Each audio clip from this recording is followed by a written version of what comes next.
Hello, welcome to SAI's South Asia seminar.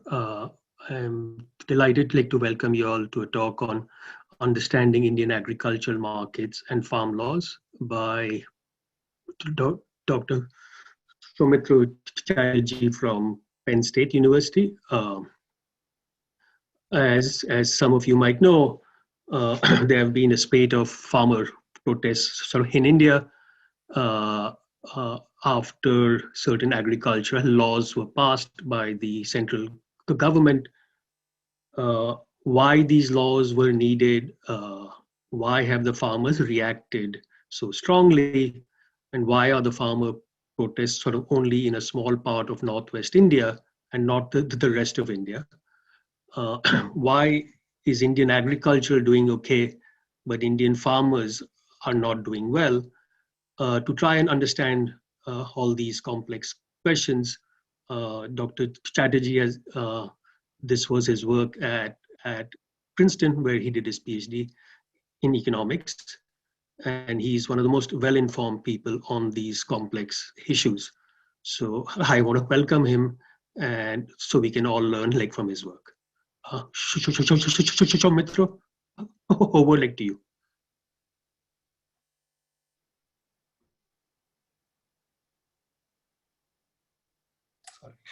Thank you so much for the invitation. I'm delighted to present my and our work, and that will become clear in a moment. I want to just, are my slides visible? Yeah. Okay. I want to just begin by saying that this is a particularly difficult time to talk about agricultural markets in India.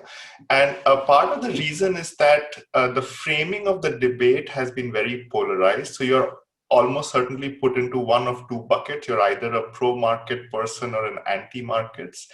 And that framing keeps us from understanding the details and the core issues related to Indian agriculture and the particular ways in which agricultural markets function. And on top of that, because in the policy circles, there has been a need to generalize and bring in a central policy, that also forces us to ignore the regional heterogeneity, which is so important. So for those of you who might not know, agriculture under the Indian Constitution has been a state subject for 70 years. So policy related to agriculture largely has been under the domain of the states and not the central government.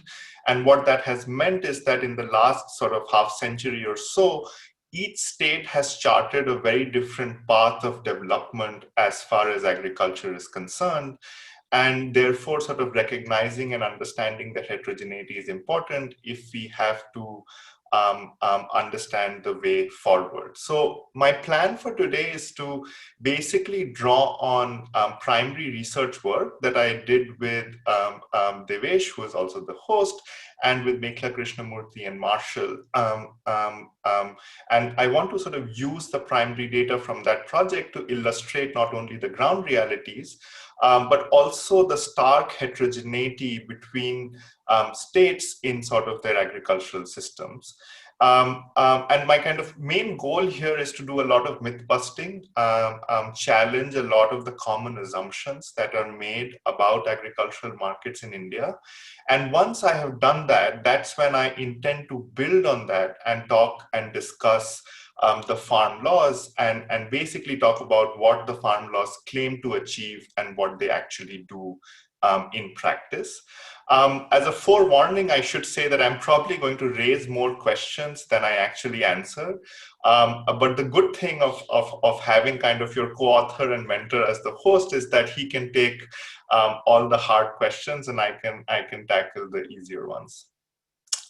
So I want to just put up this slide and ask, what is the popularly imagined supply chain? So if you were to ask anybody, what does the Indian agricultural supply chain looks like, you would get an answer like this, that there are farmers who, after they cultivate whatever they produce, they take their produce to Mandis. Now, for those of you who don't know, Mandis are government regulated market sites. So these are physical market sites where farmers are supposed to bring their produce and sell them to government licensed intermediaries. And the assumption is that the part of the problem is that over-regulation due to what is called the Agriculture Produce Marketing Committee Acts, or the APMC Acts, which create these mandis. The over-regulation restricts the choice of farmers on to whom they could sell. The over-regulation prohibits entry of private sector, and therefore there is a lack of investment in supply chains. Our supply chains are therefore very primitive with very little storage capacities, and all this therefore contributes to farmers getting low prices and low incomes. And what I'm going to argue today is that while the empirical facts might be right, and some of them maybe not, the inferences are much more complicated than this naive generalization.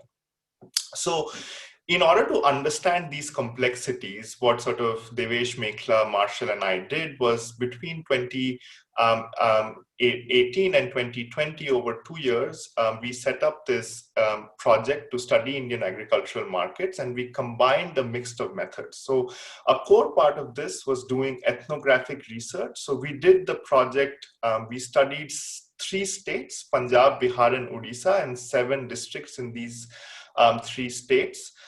We placed a team of 2 ethnographic researchers in each of these districts, so a total team of 14 researchers who helped us study the details of the supply chains, the commodity histories, the organization of business of intermediaries, and so on. And we combined that ethnographic work with quantitative surveys of farmers as a standard. But to my knowledge, we were also the first ones to be able to do a survey of intermediaries, the intermediaries who are so often blamed to take away a large part of the surplus that farmers are supposed to get. We were actually able to quantitatively study how they organize their business and what their profit margins are, and so on. So when we the part of doing this exercise is that then you're able to map what the supply chain or the supply network actually looks like. So instead of looking something like this, that you would imagine it to be, the actual, so this is the paddy network in the state of Bihar, and this is not a hypothetical supply chain. This is the actual empirical paddy network in the state of Bihar. So our research associates in person followed the grain from the farmer to the final consumer and the various nodes and locations through which the grain flows. And 2 things clearly stand out. One is the network is very complex. And second, there are a lot of activities of trade that happen at the village level.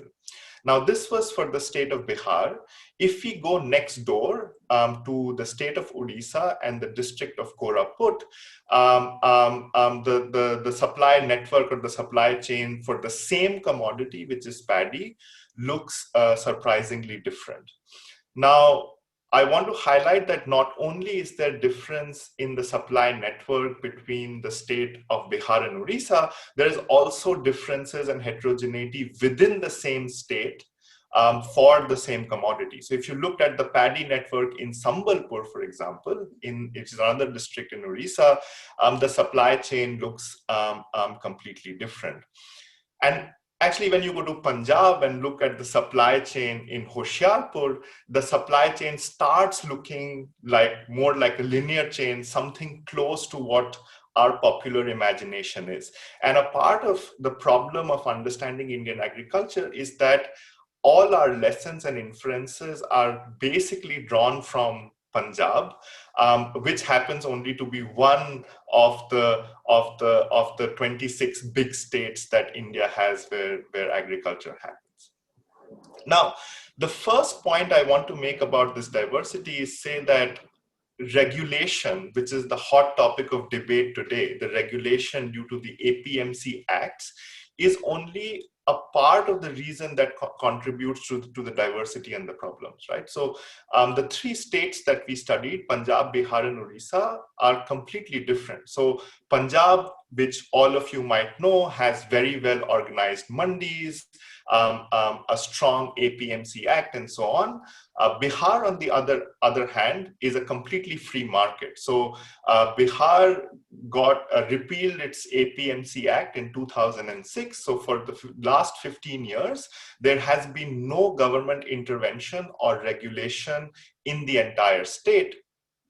And what that has contributed to is basically an underinvestment in marketing infrastructure. So just to sort of highlight this, and I want to give you a visual sense here. This is the Nalanda Mandi in Bihar. This is so Bihar Sharif Mandi in the Nalanda district of Bihar. This is one of the most active and important vegetable markets in north of India. So if you are consuming fresh vegetables in North India, it is very likely that the vegetables are coming through this mandi. So this is a very active and a dynamic mandi. And this photo was taken in the morning. This is the same mandi that was photographed in the afternoon, around noon. And what I want to highlight is the dilapidated state of the infrastructure that is present. There are no proper platforms. There is a pit which is full of water. This is not set up for high volume, heavy trade that could benefit anybody. Now, a part of the puzzle, therefore, is here is a state that has had no regulation, no government intervention for the last 15 years, and yet we do not see investment by the private sector to create mandis, to create supply chains, to create storages. There is also complete absence of any form of contract farming or any presence of direct trades between agribusinesses and farmers. And so that has to then sort of force us to ask, what are the regulations actually doing, and are they actually causing the problems that we think they are causing? What I'm going to argue today is that a substantial part of the story is basically that agricultural systems are evolving as a response to the environment and conditions of production and the economy. So the fact that you see heavy intermediation in Indian supply chains is basically because we have many small farms. And the fact that you have many small farms is because the farmers, if they wanted to exit farming and do something more productive, those more productive jobs just don't exist in the economy. So let's back up for a moment and ask first, what do mandis actually do, so that it helps us sort of understand this beast. As I said, mandis are physical sites for transacting agricultural produce. And when they were first created, the idea was to create a focal point which would bring together buyers and sellers. And then this in itself is a good idea, right? Because when you bring together multiple buyers and sellers at the same physical location, this in principle can increase competition, right? Because it can facilitate easier flow of information. Also, farmers can choose between multiple buyers who are present at the same place, as opposed to think about a farmer who's trying to sell at their farm gate. The intermediary who shows up at your farm gate is the only real option that you have. You wouldn't even know what the alternative is if multiple buyers don't show up at your farm gate. The mandi, sort of by bringing everybody together, tries to sort of solve that problem. Mandis or market sites can be both regulated or unregulated, right? So states that have APMC acts have regulated market sites, but states like Bihar and Kerala and all the hilly states which don't have APMC acts have unregulated market sites. The rationale behind regulating trade goes back to the 1923 Royal Commission report on agriculture. This is before independence. And the idea was to kind of prevent traders from cheating farmers. So if you're a farmer in India and you sell to a trader, whether at the mandi or at the farm gate, almost certainly you do not get paid on the spot. These supply chains work on credit. So the trader will buy stuff from you, they will weigh, they will say that, okay, you have X tons or X quintals of grain. This is the price that we agree on, but we are going to pay you a week later once we sell it to the next person in the supply chain. But what is the guarantee that the trader will actually pay the farmer, right? So there are a whole host of counterparty risks involved in these trades. Also is the matter of quality assaying. How does the farmer know what the actual quality of his grain is? Because the price is then quality adjusted. And these are the functions that the mandi is supposed to perform. So if the trader does not pay the farmer, because the trader is registered with the mandi in states with an APMC Act, and they have kept kind of a security, which could be between 50,000 rupees to a lakh, the mandi can then liquidate that asset and pay the farmer, suppose the trader was to cheat the farmer. The mandis also serve as places for information dissemination. So even for off-mandi transactions, suppose a transaction is being conducted at the farm gate, how does the farmer know what the market price is? Those prices are often pegged to the nearest mandi price. So the mandis also serve as a locus for information dissemination. And this is a term that actually Devesh coined.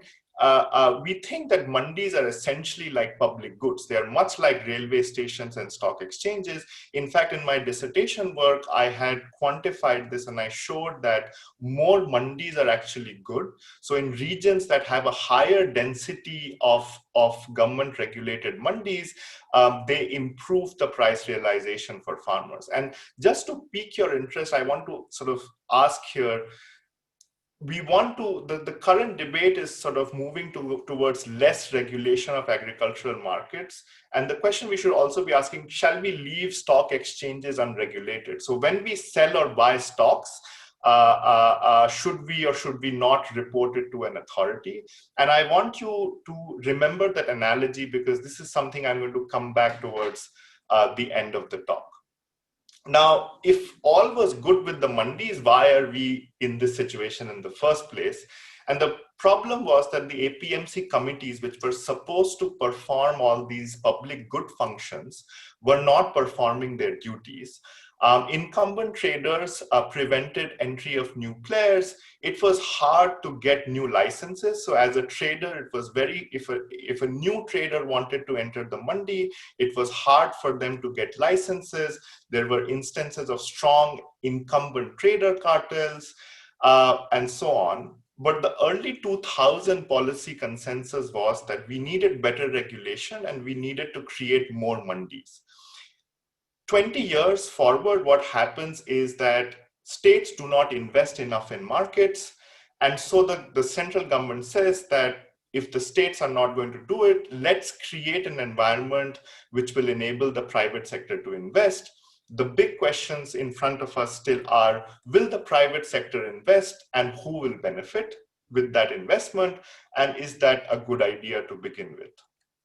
So in order to understand this, let's see how a transaction unfolds, right? So let's empirically see what happens when a farmer decides to sell. The first point is that most farmers in India are so small that they don't even have a marketable surplus. So 45 to 50% of Indian farmers are just subsistence farmers. They cultivate for their self-consumption, and it's only the larger farmers who actually have any marketable surplus. And these farmers are up to 2 to 3 times larger than the farmers who are pure subsistence farmers. Whom do these farmers sell to, and where do these sales occur? Contrary to our popular imagination, there is a whole host of diversity across states. So in Punjab, a lot of these commodities are sold via artiyas or commission agents or your intermediaries to mandis. In mandis, and it depends who the buyer is. So for wheat and paddy, the buyer is almost always the government, which buys it at the minimum support price. For other commodities like maize and peas, these commodities are bought by private traders. In Bihar and Odisha, almost all the sales happen at the farm gate and are bought by private traders. There is very little involvement by the government. Again, to give you a visual overview, this is a potato farmer in Nalanda who has stacked up his potatoes at his farm gate, and the trader will come to his farm gate and buy. So this trade looks very similar to how it would happen in many African countries. This is sort of a larger farmer in the same district in Bihar who is sort of selling from his home. So he's not selling from his farm gate. He has stored all the produce at his home because he's a large farmer, and then he's selling it from his home. Notice that he has an electronic weighing scale at his home, which he will use to weigh the commodity before he sells it to the trader. This is a picture of the chili market in the Kuchinda block in Sambalpur in Odisha. This is one of the largest chili markets, by the way, in East India. Notice that the market is set up next to a highway under a tree, right? So completely informal. The reason they do conduct the chili trade here is that it is very convenient. So the traders come with their trucks, park them on the side of the highway. They buy the chili from the farmers, load it onto the trucks and run away. The marketing committees have tried to regulate this. So they have created this market site where the chili transaction should happen if it happened by the letter of the law, but no transaction occurs inside the market site. And part of the reason is that it is just designed badly, right? So it is away from the highway. B, there is no place inside the market site where trucks can come and park themselves, and the chili can be traded and loaded onto the trucks. In fact, in this market site, they also created a lab to test the quality of the chilies, but this lab basically functions as a kitchen to make tea, and hardly any quality assaying occurs. Some other assumptions that we have are, for example, we always assume that these trader-farmer relationships are very long. There are interlinkages because traders provide credit to the farmers, so they are kind of tied to the traders and they have to sell at very low prices. What we saw in Bihar and Odisha was completely contradictory, right? So most relationships are very short-lived. They are less than 2 years old. Farmers are essentially choosing the trader on the day of the sale who gives them the best price, right? So if you ask, why do you sell to a certain trader, almost all farmers say that they chose the trader who gave them the best price. In fact, the person to whom they sold their crop almost certainly did not provide them credit, almost certainly did not provide them inputs, right? So this sort of 50 years ago, all this was true. The modern state of Indian agriculture looks very, very different. Another sort of contradictory finding to what one would have expected is the following. So a key thing which determines how much revenue a farmer gets is how much quantity he has to sell, right? How do I measure quantity? You can measure quantity either by manual weighing scales, which is more amenable to cheating, or by electronic weighing scales, which are more precise. In Punjab, which has heavy regulation and well-developed markets, almost everybody uses manual weighing scales. In Bihar and Odisha, where markets are less developed, low government intervention, you see almost everybody using electronic weighing scales.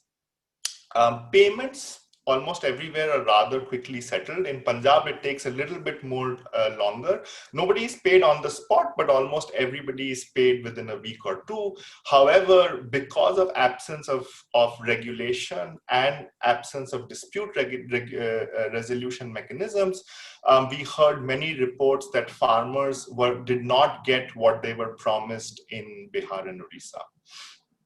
So just to kind of wrap up this discussion, a lot of focus is on prices. What did we find about prices in Bihar and Odisha, which were the two key states, is that basically larger farmers who have some good amount of marketable surplus are the ones who can afford to wait a bit longer to fish for a better price. These are farmers who actually get a better price, but the margin is not that different. The improvement is just about 2%. Remoteness reduces price realization by a lot. The other thing that does improve price realization substantially is government procurement. And if I have time, I will spend some time on minimum support prices and procurement. Okay, so when we were on the field, a lot of the sort of the political discussion these days is that the APMC acts have prevented entry of large companies and therefore less development of supply chains, and it hurts farmers. What did we empirically see on the ground? So we did see entry of private companies, but private companies choose to enter when there is some sort of substantial demand for that commodity, right? And two big examples that we saw were sort of the maize revolution in Bihar. And the maize revolution in Bihar is kind of extraordinary. It only has happened north of Ganga, where farm sizes are larger. So Cargill at some point in the mid-2000s noticed that there is an external demand for maize as poultry feed in East Asia.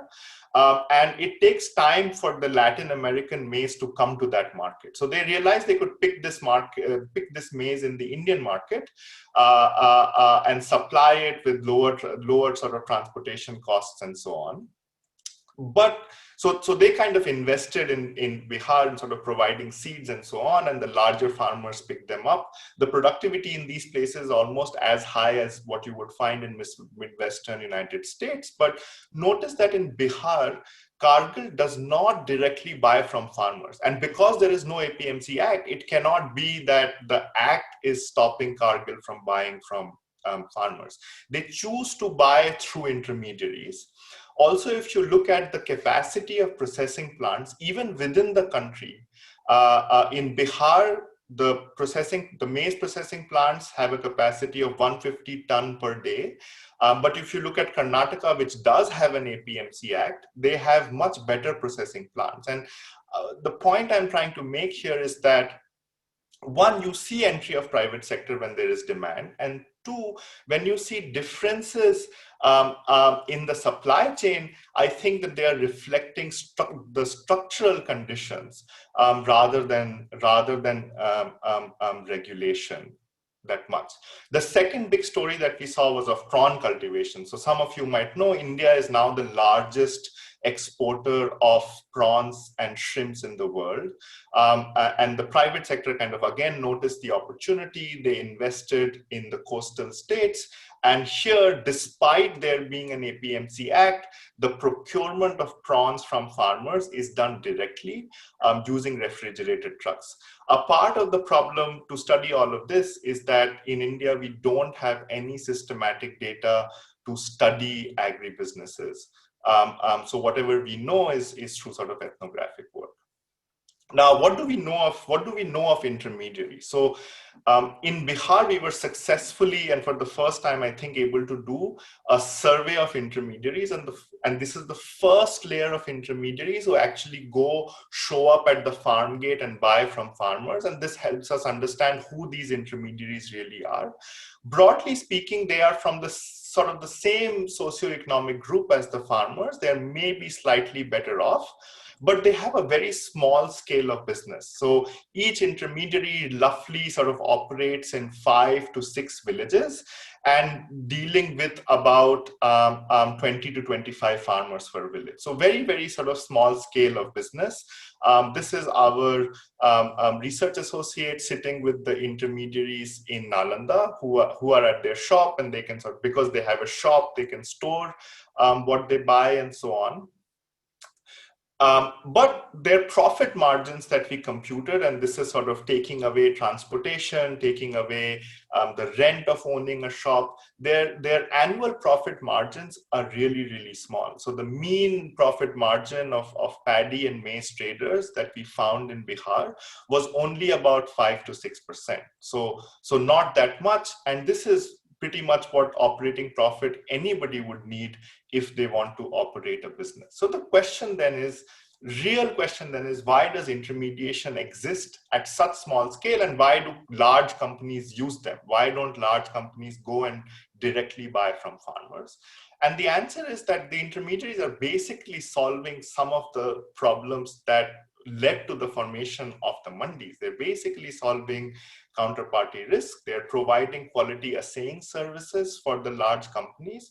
And if you think about it from the perspective of the firm, just because India has a very left skewed farm size distribution, so we have many, many, many, many small farms, a firm does not find it profitable to deal with 100 farmers. They would rather subcontract with 5 intermediaries who would go around, get the supply for this firm, and the firm would be assured a certain supply of a certain quality without having to deal with many transactions. So in this case, I think that the barriers to entry of private players may not be that much laws or regulation, but just the structural condition that India has a very sort of tiny scale of farming. The other thing that about intermediaries that is told to us is that because there are so many intermediaries in the supply chain, they are taking away a cut from what farmers really deserve, right? So if you look at the share of the consumer's expenditure that the farmer gets, a graph like this would be put up. And so for onions, in India, farmers get some 30%. For potato, it's like 26% of the consumer's expenditure. And then the argument would be, this is too low. If you were to get rid of intermediaries, they would get much more. But yet, when you look at cross-country data, if we compare India to the US, if we compare India to Europe, India actually seems to be doing either at par or maybe better in some instances. The reason I chose sort of vegetables here is because they don't involve processing, so you can compare like with like across countries, but the story is not very different across countries, right?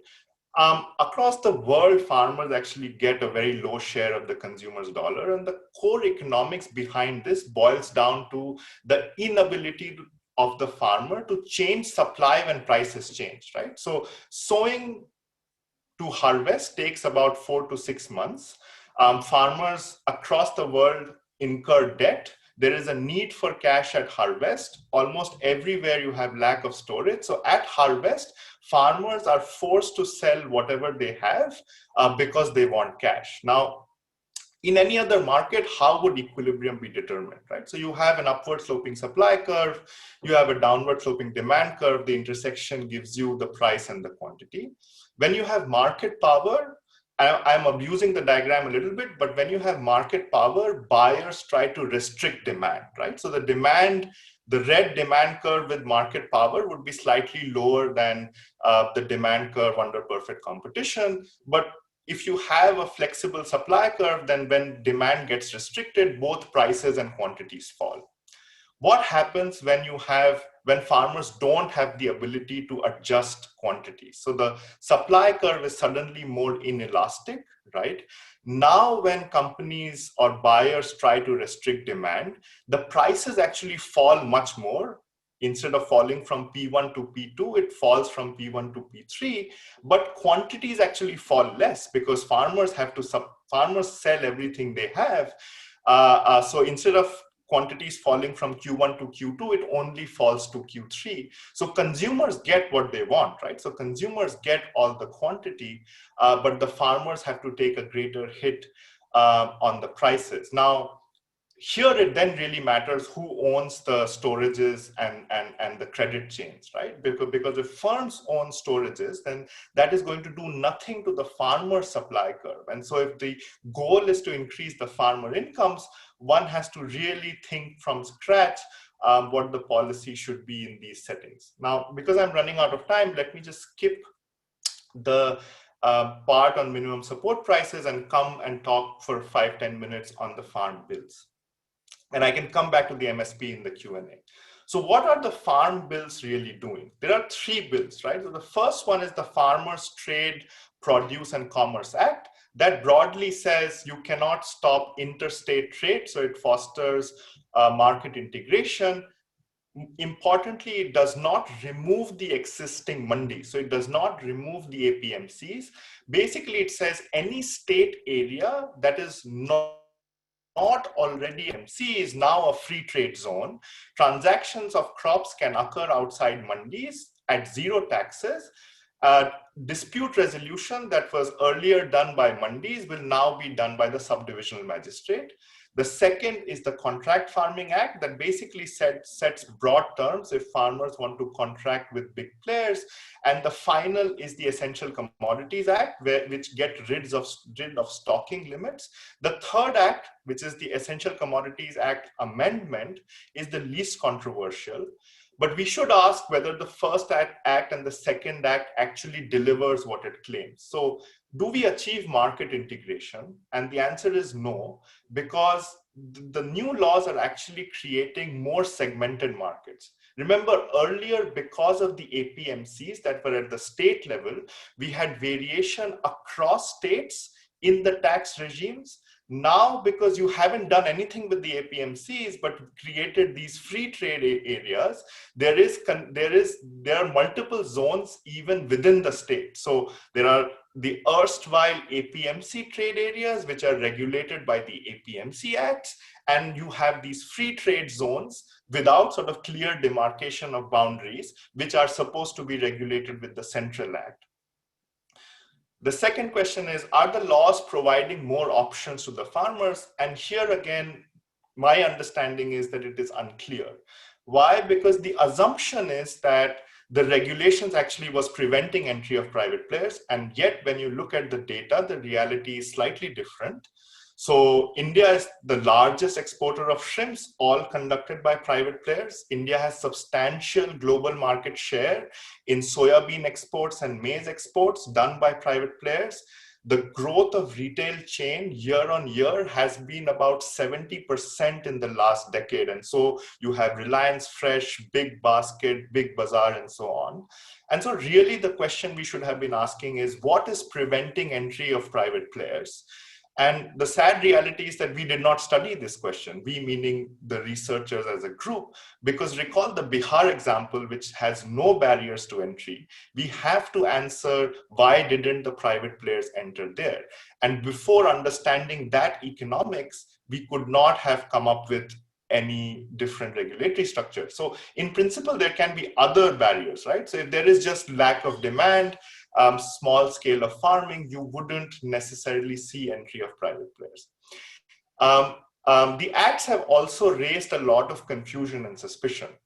For those of you who know how busy a subdivisional magistrate is, if you imagine that a farmer shows up at his door and asks him to chase a petty trader because he ran away with the money, with no details about this petty trader, the subdivisional magistrate would really struggle to solve that dispute. The acts have been criticized by saying that the government has done this to benefit large corporates and not farmers. This is probably not true. It was all done with right intentions, right? But we have to understand that there has been a trust deficit. For 40 years, successive governments promised a price floor in 26 crops that were rarely enforced. The new acts does something that almost seems unconstitutional. these are two quotes from the Act itself. The first one says, no civil court has jurisdiction on any matter under this Act. Why would you prevent the right to justice, a fundamental right of the farmer, and stop him from going to court? Remember my analogy with stock exchanges? If we think that deregulation of exchanges is a good idea, in an act that is meant to regulate trade of agricultural commodities, why would you even put a clause that has anything to do with stock exchanges and actually goes to the contrary? It says nothing in this act shall be applicable to the stock exchanges. I mean, this should not have been in the act in the first place, but if you put it in the act, you're basically saying there are different sets of rules for stock exchanges and commodity exchanges, and that will unnecessarily raise suspicion as to why you are playing with different sets of rules, unless you clarify that stock exchanges are fundamentally different than commodity exchanges. So I'll just take 2 minutes and then end. The first thing is, did we think through the economics before sort of formulating these laws? We have known from economic theory that market integration creates winners and losers. Presumably, when you do market integration, facilitate interstate trade, do electronic trade, and so on, presumably the larger farmers who are more productive gain and the smaller farmers lose out. Now, this seems contradictory to the other stated objectives of the government, which is increasing smallholder farmer income, which seems to be the objective of many funding agencies as well. Now, efficiency, I guess, necessarily wants that smaller farmers who are not productive actually exit farming and do something else. And yet, if you look at the data, and this is my research with Arvind Subramanian, which shows that in India, for low-skill manufacturing, which would be the first sort of escape route for these small farmers, there is a severe lack of jobs and economic activity. We also know that integration increases income volatility, but the new laws don't do anything to tackle risk mitigation. And finally, although domestic integration somehow seems to be the objective, international integration, the ability of farmers to be able to sell to the international market hasn't at all been addressed. And finally is the point, who is going to provide the public goods? So I'm not saying that the APMCs were doing the best job. They were doing a job, but the new set of bills don't tell us how is information dissemination going to happen. Are we going to create a credible market intelligence system? Who is going to pay for it? How will quality assaying occur if they don't occur in the mandi itself? So the new sets of bills, therefore, leaves us with all this confusion and unanswered question. Again, I'm not trying to say that we are doomed, but we do need a coherent vision for Indian agriculture. Do we want large-scale farming like we see in the US? Or does India need a different model? And we need to do more research to understand these questions. We also need to understand from the lessons in other economies, right? So advanced country agriculture is heavily subsidized. That's the truth, right? So US agricultural subsidy bill in 2020 was approximately $22 billion. Research has shown that farmer suicides, farm debt, and distress in US and other advanced economies due to market power and income volatility is a reality. There are like 2 or 3 agribusinesses that control the entire US supply chain. I showed that this does not necessarily increase the farmer's share of the consumer's dollar. In Kenya, there is research that shows that entry of agribusinesses has hurt farmers. So did they require better regulation? We don't know. In Bangladesh, Dilip Mukherjee has shown that when they abolished intermediaries in the oilseeds supply chain, that again ended up hurting farmers and consumers. So if there is one message I want to give is that I think for India, if there is an answer to improving agriculture, it probably lies outside agriculture, but also we need to do a lot more work to really understand what is going on with agriculture. So let me kind of stop there and maybe take a few questions.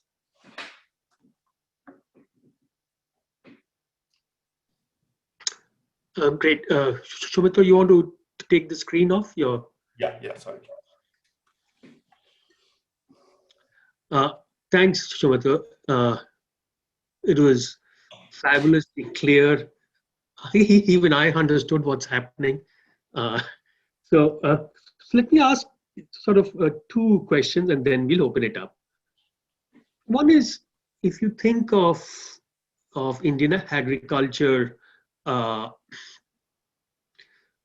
the the whole issue of subsidies, water, power for fertilizer, the the environmental issues that are becoming bigger, especially the decline of the water table, uh, land laws that sort of limit the ability to lease out land, all of that.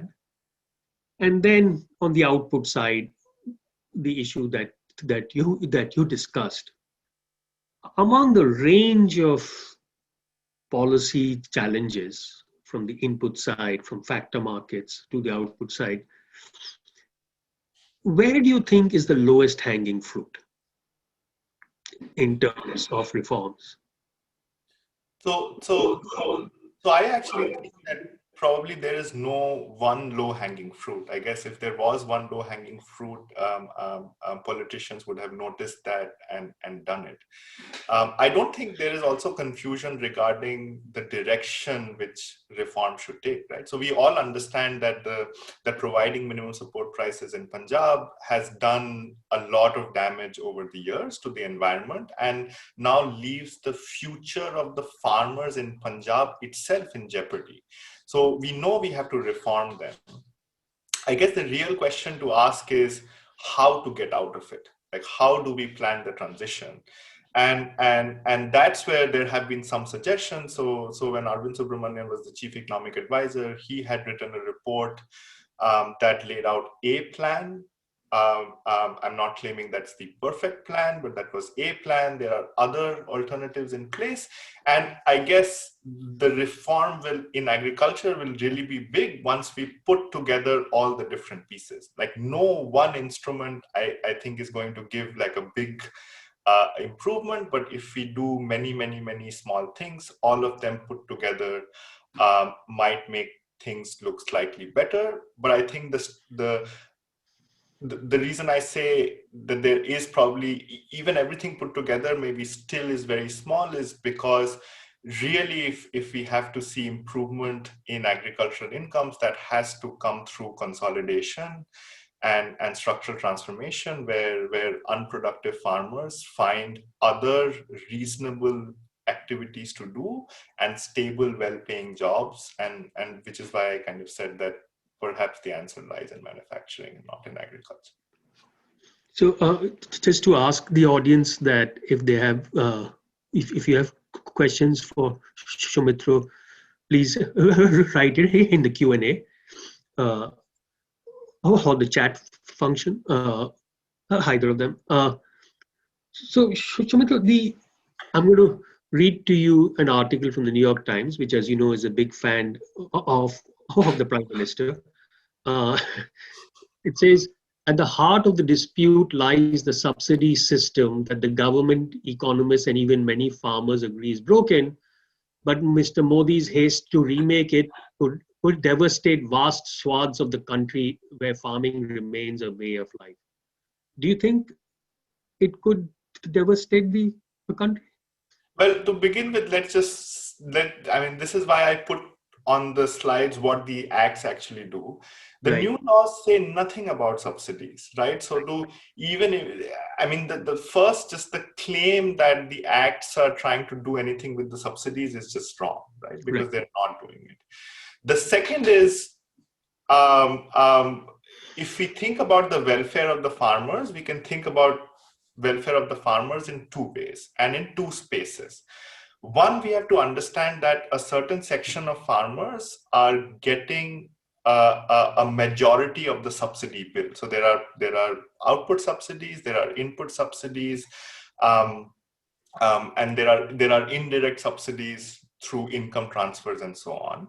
But because a lot of this gets tied to land and gets tied to sort of specific geographies, so for example, with procurement with Punjab and Haryana, larger farmers and farmers sort of concentrated in those places get more of these subsidies and less. So even if you wanted to keep the subsidy regime in the first place, the first question would be the question of equity. Why should a paddy farmer in Bihar not get the government support that the paddy farmer in Punjab gets, right?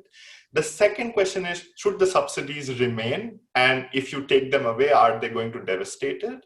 Well, if we take the case of input subsidies, which is free power, and we take the case of output subsidies, which is procuring rice and wheat at fixed prices, they might help sustain farming for a few years, right?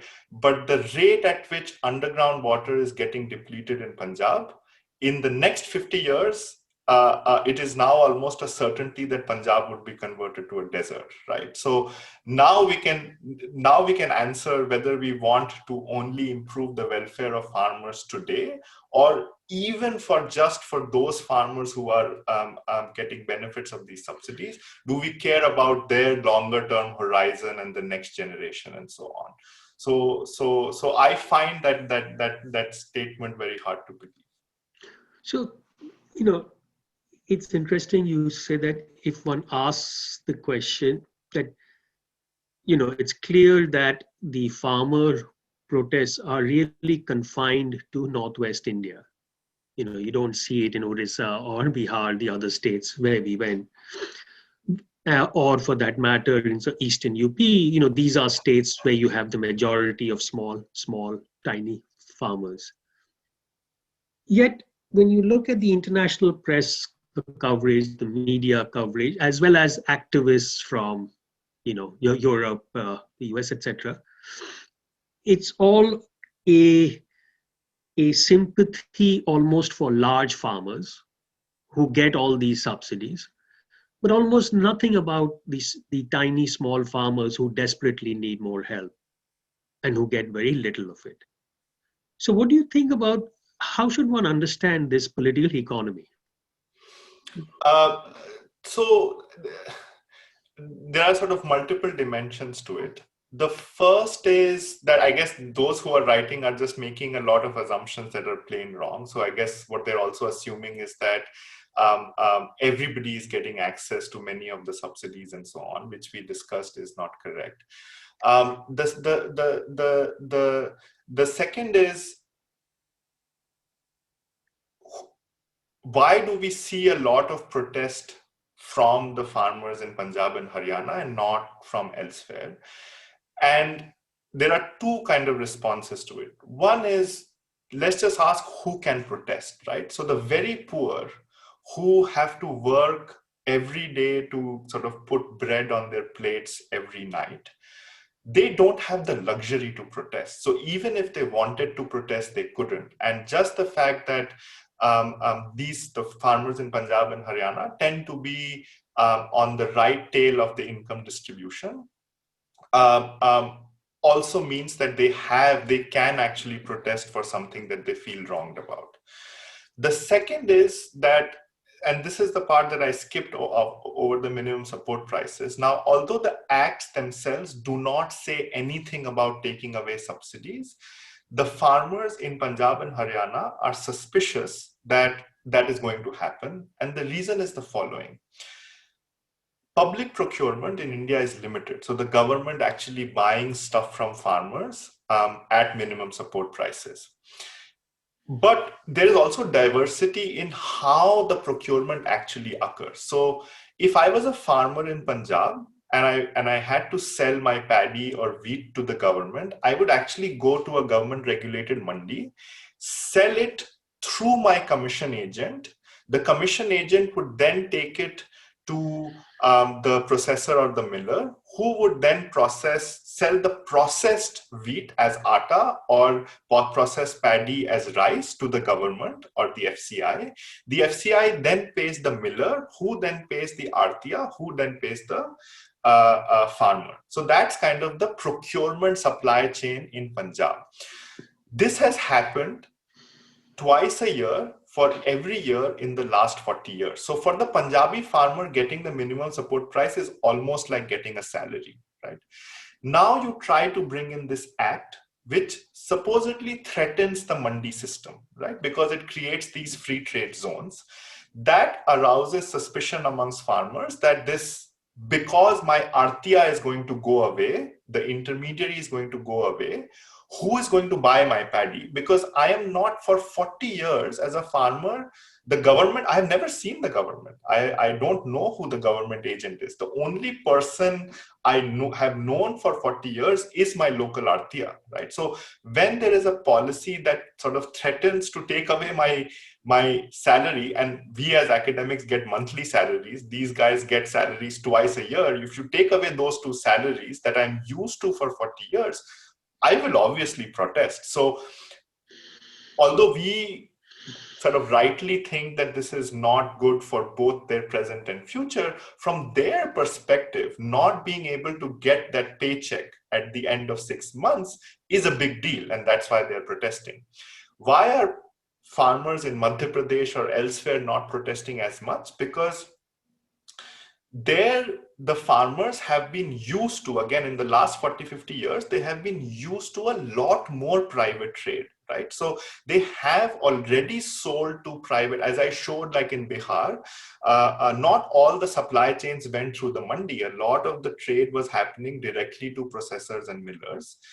And therefore, now if you bring in something that only sort of tries to play with the mandis itself, it does not sort of change my livelihood so much, and therefore I am not threatened. Even when there is procurement, so in Madhya Pradesh, which is the other big state for wheat procurement, the government does not procure it at the mandi. So the mandi does not double up as the site for procurement in Madhya Pradesh. In Madhya Pradesh, the procurement happens at the farm gate, and state procurement agencies send their own personnel to pick up. So even if you try to change the mandi system slightly, the farmers are not concerned that my procurement is going to go away, and therefore you don't see as much protest. But at the same time, I think it will also be incorrect to say that there is no protest from farmers elsewhere in the country. So, and this is the part of the bias in the media. If you look at the local media, wherever farmers feel that if they lose the mandi, they are going to lose a public good, these are places where the mandis were actually functioning well. So like southwestern Madhya Pradesh, parts of Maharashtra, parts of Andhra Pradesh, where you had well-functioning mandis. In those places, as soon as farmers realize that, there is some change that might hurt their welfare, they protest. They're protesting locally. That's getting reported in local media. But of course, they don't kind of show up in Delhi. So there is sort of both size and heterogeneity in these things. Shoumitro, now we have a few questions, so I'm going to read them, take to you. The first from Arvind Subramaniam is, what happened to farmer prices or income in maize in Bihar and shrimps in Odisha before and after private sector entry?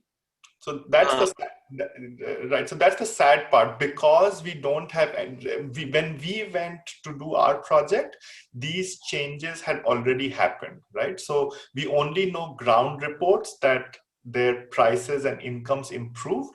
We know that they haven't improved exorbitantly. I cannot put a quantitative number.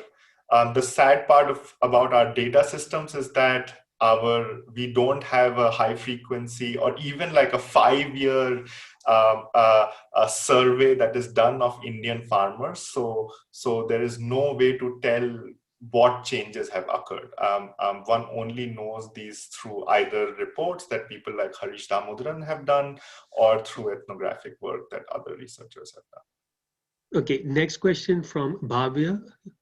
Do you think that an MSP reform, for example, offering better prices for less water-intensive crops in Punjab, in terms of a shift towards providing better rates for different crops, could help tackle some of the groundwater issues that are being faced there? The short answer to that question is that it might. The more sort of detailed answer to that question is, suppose we wanted to solve that problem, is giving minimum support prices for other crops the right thing to do, right? So should we not consider policies about giving minimum income support, that you say that if you are a farmer, you get some minimum income, and then we don't care what you do, right? You grow, you sell, you don't do agriculture, that's sort of up to you.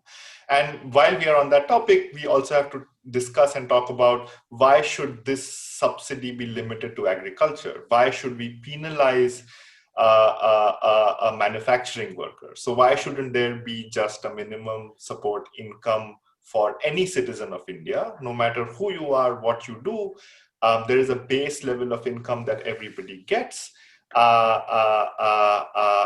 then we leave it at that. So I think why we have reached this complex stage in Indian agriculture is because we have tried to address a small problem with a small tool, and then that tool is then used to address 200 other issues, and things get very complicated. I think now would be the time to take a step back and evaluate and sort of put a coherent vision and think about reform from that perspective. Shoumitro, the next question is from Arjun Kaushik. Yes, is there any data that shows the relationship between the number of intermediaries and the percentage of final price that the farmer gets? I saw that in the presentation, tomato farmers get almost 61% of what the consumer pays. Would this be due to lesser number of intermediaries compared to, say, farmers growing potatoes? We have, I mean, our data set is probably the only data set on intermediaries. And we also only know the intermediaries that are present at the first layer in the 3 districts of Bihar. Besides this, I think across the world, I don't know of any other data set that tells us how many intermediaries are there in any supply chains and related. But like that would be a useful exercise to do. But is it your general sense that the more the number of intermediaries, more competition, and therefore the farmer gets a better price? I don't know. Okay. We don't have the data. Okay. The next question is from Praveen Krishna. I was struck by the differences between 2 perspectives.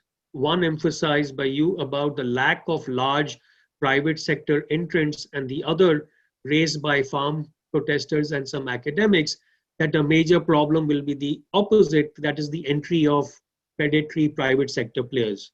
How do you see this? Could both views be right? Insufficient entry in some area and entry of predatory players in some others?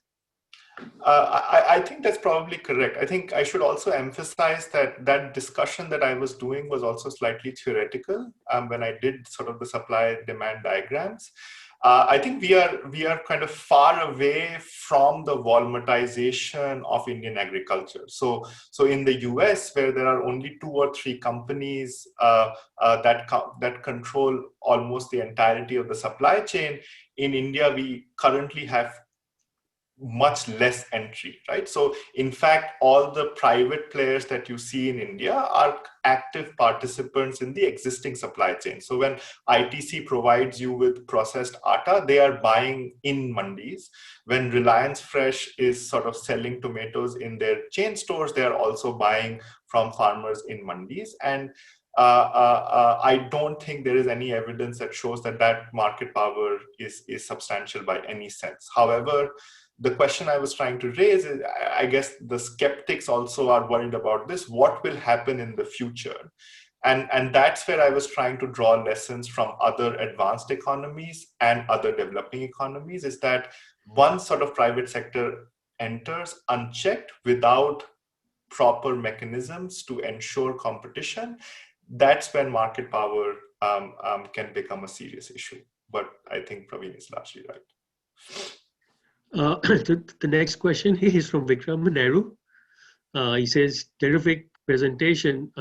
Professor Kapoor, I guess he's referring to me, has written an article in which he has argued that the issue of agricultural marketing should be left to the states, as is required under the Constitution, and that interstate trade remain the prerogative of the central government.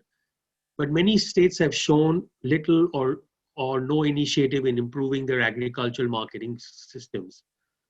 what can the central government do to stimulate agriculture market reforms in the states, whether it is better infrastructure, lower barriers to entry, better information systems, and so on?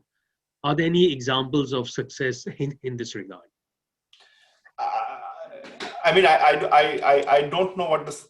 I guess one sort of very simple thing the central government can do is not follow counter-cyclical trade policy. So, in the week that the new acts were tabled in the parliament, they instituted an export ban on onions, I think, because onion export prices were too high.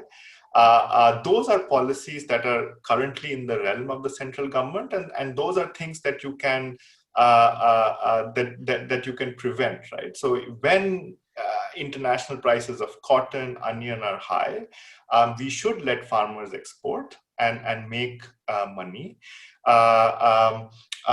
Suppose for domestic consumption purposes we do ban exports, then we have to find, so the US also follows counter-cyclical trade policy, but when it does so, there is a mechanism in place by which it computes the loss that the farmers would have made because of that policy, and they compensate farmers for it.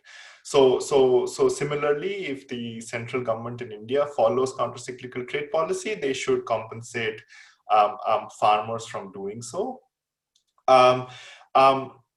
Other than that, I think unless the states really want it, it's hard to make progress. So for example, the central government every year puts a large chunk of money in the budget for market development. Now, this money is earmarked to be used for mandi development. And this has been there for the last decade or so with this government, with the previous governments. But this is the most underspent part of the budget. The states have free money to be used for developing marketing infrastructure, but they just don't. We are living kind of in a federal system, right? To the extent that we believe in our democracy and we want the federal system to function, I guess states have to take onus, and then it's just competitive federalism. If they don't work, agriculture won't develop, and I guess the state government should lose power. I don't know how much the central government, and probably you have better thoughts on this. I guess just to piggyback on Vikram's question, isn't it that, the larger question is, why have so few states really invested in ag marketing systems, right? Why have they not used the money, just even physical infrastructure in the APMCs, in the mandis themselves, right? And what are the tools the central government has? And this, of course, is true, as we know, in India, in a range of sectors, whether it is the power sector, or for that matter, on police reforms and so on. So can the central government use the price of procurement, basically say, we will procure from states that do these reforms, and if you don't do these reforms, that's your prerogative constitutionally. But there's no, constitutionally, the center is not required to procure wheat and rice from your state. You could do that. You could do some other form of incentive mechanism. I guess one sort of thing to worry about linking it to, again, procurement would be then states that do too much of infrastructure development or just show that infrastructure development is happening on paper and reality might be completely different. You would be forced to procure too much. And again, you might be forced to procure stuff that is not agroecologically sustainable.